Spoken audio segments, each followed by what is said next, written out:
మళ్ళీ వస్తాను నరేష్ గారు ప్లీజ్. సుబ్రత్ పటేల్ గారు, కేసు ఏంటన్నది పక్కన ఈ కొత్త ప్రభుత్వం వచ్చిన తర్వాత మీ మీద 3 అంశాలు కీలకంగా, టెలిఫోన్ ట్యాపింగ్ ఒకటి, ఈ కార్ రేసింగ్ ఒకటి, ఆ తర్వాత కాళేశ్వరం, ఈ 3. కాళేశ్వరం సరే అది ఒక పందాలు వెళ్తోంది, టెలిఫోన్ ట్యాపింగ్ దీనికి సంబంధించి ముఖ్యంగా కేటీఆర్ గారిని టార్గెట్ చేస్తూ చేసినటువంటి కార్యక్రమం.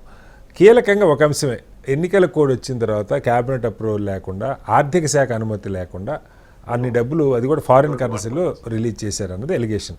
ఏంటి దాని మీద మిస్టర్ శ్రీనివాస్ గారు, మీకు అదేవిధంగా ప్యానెల్ ఉన్నటువంటి కాంగ్రెస్ బీజేపీ మిత్రులు, హెచ్ఎంటీవీ ప్రేక్షకులందరూ కూడా నమస్కారాలు.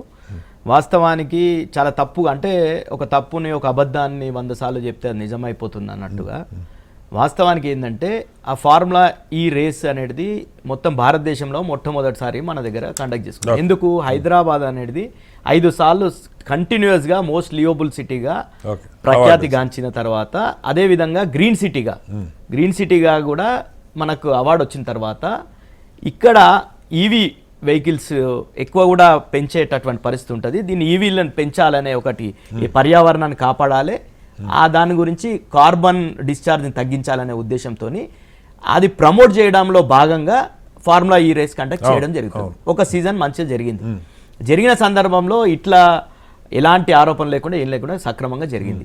నెక్స్ట్ సీజన్కి వచ్చేటి వరకు అక్కడ ఉన్నటువంటి స్పాన్సర్ ఎవరైతే ఉందో స్పాన్సర్ తప్పుకున్నాడు. లాభాలు రాలేదు, ఎవరైనా స్పాన్సర్ వాళ్ళ బలవంతంగా మనం గొంతు మీద కత్తి పెట్టి స్పాన్సర్ చేయమని అనగలేం కదా. ఆయనకు ఉండేటటువంటి వాళ్ళకు ఉండేటటువంటి వాళ్ళ ప్రయోజనాలు లేకపోతే వాళ్ళు తప్పుకున్నారు, డెఫినెట్ తప్పుకున్నాడు. తప్పుకున్న సందర్భంలో ఆ రేస్ 3 years కంటిన్యూ కావాలి. 3 yearsకి అగ్రిమెంట్ అయినాం, 3 years కంటిన్యూ కావాలనే ఉద్దేశంతో ఇంకా ఎన్నికలు రాలే. కేటీఆర్ గారు నోట్ ఫైల్ క్లియర్ చేసిన సందర్భంలో ఎన్నికల కోడ్ రాలే. ఎన్నికల కోడ్ నవంబర్ నెలలో వచ్చింది, నవంబర్ 7 తారీఖు 8 తారీఖు. అంతకన్నా ముందు అక్టోబర్ నెలలోనే స్పష్టంగా 21 సబ్జెక్టు కరెక్షన్, అక్టోబర్ నెలలోనే నోట్ ఫైల్ క్లియర్ చేయడం జరిగింది కేటీఆర్. చేసిన తర్వాత నెక్స్ట్ ప్రొసీజర్, ఒక మంత్రిగా పాలసీ డిసిషన్ తీసుకుంటారు. ఎవరైతే అప్పుడు స్పాన్సర్ తప్పుకున్నాడో ఆ స్పాన్సర్ ప్లేస్లో హెచ్ఎండిఏ. ఈరోజు చాలా మనం ఈవెంట్స్ జరుగుతాయి, ఇక్కడ మిస్ వరల్డ్కి కూడా సంబంధించిన ఈవెంట్స్ జరిగినాయి. లేకపోతే చాలా రాష్ట్రాలు కూడా ఇట్లాంటి ఫార్ములా రేసులు కావచ్చు, కార్ రేసింగ్లు కావచ్చు, రోడ్ సేఫ్టీకి సంబంధించినటువంటి ఈవెంట్స్ కావచ్చు, రకరకాల ఈవెంట్స్కి స్టేట్ స్పాన్సర్ చేస్తుంది. దాంట్లో హెచ్ఎండిఏ కూడా హైదరాబాద్ ఖ్యాతిని పెంచడం కోసం, హైదరాబాద్ ఆ స్పోర్ట్ జరిగిన సందర్భంలో దాదాపు 50 కోట్ల మంది ప్రపంచవ్యాప్తంగా వీక్షించినటువంటి చూసినాం.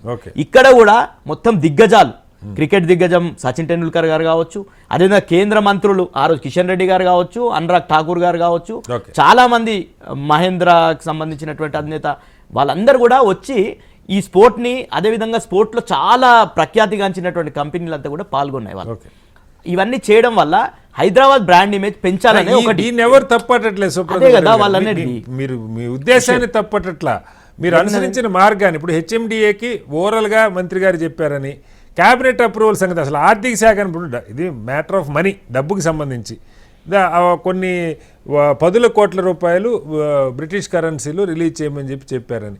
సో ఇది ఎలా చెప్తారు అన్నదే ప్రశ్న. మీరు అన్నట్టు నోటిఫికేషన్ రాలేదు, నాకు కూడా డేట్ ఐడియా లేదు.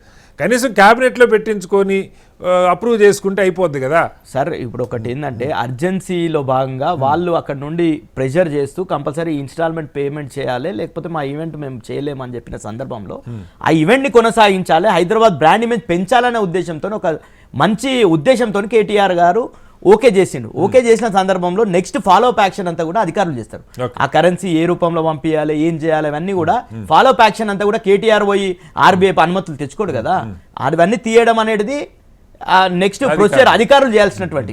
దాంట్లో ఈరోజు కేటీఆర్ ఏ విధంగా దోష అయితే, అంటే ఇక్కడ క్విట్ ప్రో అన్న పదం ఎందుకు వచ్చిందంటే, మళ్ళీ అదే కంపెనీ మీకు ఎలక్షన్ బాండ్ రూపంలో డబ్బులు ఇచ్చారు. ఎలక్షన్ బాండ్లకు సంబంధించి నేను చెప్తాను, మిత్రుడు బీజేపీకి కూడా అదే గ్రీన్కో సంస్థ 2 జూలై 2022, అంటే ఈ ఈవెంట్ కాకముందే 2 జూలై 2022లో భారతీయ జనతా పార్టీకి దాదాపు 8 కోట్ల రూపాయలు బాండ్ల రూపంలో చెల్లించింది. మీకు పంపాలంటే నరేష్ గారికి పంపుతాం. అదేవిధంగా కాంగ్రెస్ పార్టీ కూడా 8 ఏప్రిల్ 2022, అదేవిధంగా 11 ఏప్రిల్ 2023 మొత్తం కూడా కాంగ్రెస్ పార్టీకి కూడా పంపించింది. అది ఎలక్షన్ బాండ్లు అందరు కూడా కొన్నది, వైఎస్ఆర్సీపీ కొన్నది, టీడీపీ కొన్నది, బీఆర్ఎస్ కొన్నది, బీజేపీ కొన్నది, కాంగ్రెస్ ఓకే, కొన్నది ఓకే. ఆ సంస్థ. ఓకే. అదే సంవత్సరంలో, అదే నెలలో, అదే తేదీలో అందరికి అన్ని పార్టీలకు అన్ని ఇచ్చేసారు. పార్టీలకు ఎవరితో పంచాయతీ వద్దని. అన్ని పార్టీలకు ఇచ్చేసి అది ఎప్పుడు ఓకే. 2022లో అవును. అంటే ఈవెంట్ కండక్ట్ కాకముందు ఓకే. చెప్పాల్సింది అంటే ఈవెంట్ కండక్ట్ కాకముందే వాళ్ళు ఇచ్చినటువంటి ఓకే, ఎలక్షన్ ఓకే, బాండ్లు. ఓకే. ఇవి ఎలక్షన్ బాండ్లు తీసుకోవడమే నేరం అంటే మొదటి దోషి బీజేపీ పార్టీ ఉంటుంది. ఎందుకంటే దేశంలో అందరికన్నా ఎక్కువ Highest. ఎలక్షన్ బాండ్లు హైయెస్ట్ తీసుకున్నటువంటిది బీజేపీ పార్టీ. అవును, అవును. కాబట్టి దాన్ని మనము ఎలక్షన్ బాండ్లే తప్పంటే అన్ని రాజకీయ పార్టీలు తప్పే. Okay, okay. కాబట్టి దాన్ని పక్కకు పెడితే జరిగింది ఏంది, ఇక్కడ నుండి అమౌంట్ పోయింది, అక్కడ ఎఫ్ఈఓ సంస్థకు అనేది చేరింది, అకౌంట్లో చేరినాయి. ఓకే. చేరిన దానికి ఏంటంటే రేవంత్ రెడ్డి గారు ముఖ్యమంత్రి అయిన సందర్భంలో ఆ ఎఫ్ఈఓ సంస్థ ఫౌండర్ వచ్చి రేవంత్ రెడ్డి గారిని కలిసింది. ఓకే. ఏమని, మేము ఆల్రెడీ ఒక ఇన్స్టాల్మెంట్ గత ప్రభుత్వం ఇచ్చింది, ఓకే. ఇంకో ఇన్స్టాల్మెంట్ ఇస్తేనే మేము ముందు ప్రొసీడ్ అవుతాం, ఫిబ్రవరిలో ఈవెంట్ కండక్ట్ చేయాలి కాబట్టి ఓకే. మీరు ఇంకో ఇన్స్టాల్మెంట్ చెల్లించాలని చెప్పి రేవంత్ రెడ్డి గారిని అడిగినటువంటి ఓకే. పరిస్థితి. ఓకే. రేవంత్ రెడ్డి గారు కూడా ఆ రోజు సూచనప్రాయంగా ఓకే అన్న సందర్భంలో ఎఫ్ఈఓ సంస్థ పోయి మేము ఈవెంట్ కొనసాగిస్తున్నామని చెప్పి వాళ్ళు ట్విట్టర్లో పెట్టినటువంటి విషయం తెలుసు. Okay, okay. అయిన సందర్భంలో తర్వాత ఏం జరిగింది, ఈ ప్రొసీజర్ ల్యాప్సెస్ పట్టుకొని ఓకే. డెఫినెట్ గా దీంట్లో ఏదో ఉంది అని చెప్పేసి, మతలబ్ ఉందని చెప్పేసి కేటీఆర్ గారిని ఏదో రకంగా కేసులో ఇరికించాలనే ప్రయత్నం ఓకే. రేవంత్ రెడ్డి గారు అనువనే చేస్తున్నాడు. ఓకే. మనం చూసినాం గతంలో కూడా లగచర్ల కేసులో కూడా కేటీఆర్ గారికి సంబంధం లేకున్నా గానీ నరేందర్ రెడ్డి అనే వ్యక్తి కేటీఆర్ మీద స్టేట్మెంట్ ఇచ్చిండని, ఓకే. ఒక తప్పుడుగా పోలీసుల ముందు చెప్పిండని చెప్పేసి రైట్. అవన్నీ కూడా తప్పుడు పేపర్లు పెట్టేసి ప్రయత్నం చేస్తే దాన్ని కూడా అడ్డుకున్నాం మేము. ఓకే. ఇట్లా కేటీఆర్ గారిని కావచ్చు, కేసీఆర్ గారిని కావచ్చు, హరీష్ రావు గారిని కావచ్చు, బీఆర్ఎస్ పార్టీని ఎప్పుడు ఏదైనా ఆరోపణలు చేయడం, ఈ 24 నెలల కాలంగా మొత్తం కూడా కాంగ్రెస్ చేసినటువంటి గొప్ప పని ఏంటంటే బీఆర్ఎస్ పార్టీని మొత్తం కూడా బద్నాం చేయడం ఒకటే పనిగా పెట్టుకుంది తప్ప ఈ రోజు రైతుల కష్టాలు తెలియదు, పత్తి రైతుల కష్టాలు తెలియదు, సోయా రైతుల కష్టాలు తెలియదు, ఎరువుల కష్టాలు తెలియదు. ఈ రోజు ఈ కష్టాలన్నీ పక్కకు పెట్టేసి మేము ఈ రోజు రైతుల పక్షాన పోరాటం చేస్తున్నాం కాబట్టి మా కేటీఆర్ గారు పోరాటం చేస్తున్నారు. కేటీఆర్ గారు కూడా చాలా సందర్భాల్లో ఈ కేసు 100% నాది కరెక్ట్ ఉంది, ఏ తప్పు లేదు, మీరు ఏమైనా విచారణ చేసుకోండి అని ఒక చెప్పి మంత్రిగా statement ఇచ్చిన మంత్రిగా ఆ రోజే నాకు సంబంధం లేదు అనొచ్చు, కానీ మంత్రిగా వచ్చి ప్రెస్ మీట్ పెట్టి ఒక నిజాయితీ గల రాజకీయ నాయకునిగా నేను చెప్తేనే అరవింద్ కుమార్ గారు ట్రాన్స్ఫర్ చేసిన చెప్పిండు, ఆ నిర్ణయం నేను తీసుకున్నా చెప్పిండు. ధైర్యం ఉంది మా నాయకుని దగ్గర, నిజాయితీ ఉంది కాబట్టి కేటీఆర్ గారు ధైర్యం ఉంది. ఈరోజు జరిగింది ఏంది, ఈ రోజు విచారణకు ఆల్రెడీ ఒకసారి అనుమతి ఇచ్చింది గవర్నర్ గారు, విచారణ మొత్తం జరిగింది.